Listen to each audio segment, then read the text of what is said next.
Gospel of Matthew, chapter 7, verse 1 says, "Do not judge, and you will not be judged." Dear brothers and sisters in Christ Jesus, why God can judge and why we cannot judge?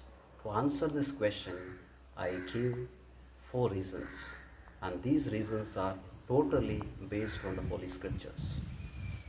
The first reason is God is the righteous judge, therefore, He can judge. Second letter of Timothy, chapter 4, verse 8.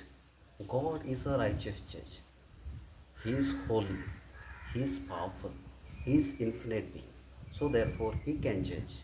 We cannot judge because we are finite beings, we are sinners, we can fall, falter, so our judgments are not valid. Therefore, God can judge.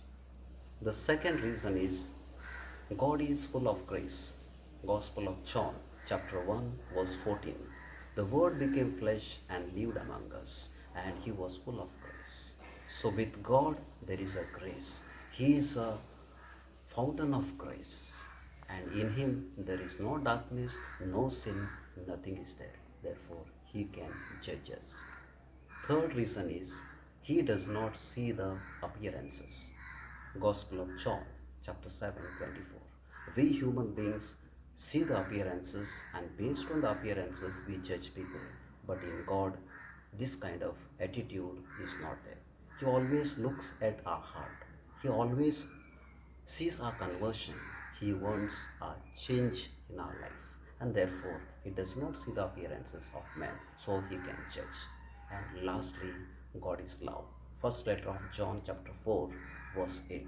God is full of love, and because of love, Jesus came into the world, and through His crucifixion and resurrection, He has given us a new life. So, therefore, God can judge.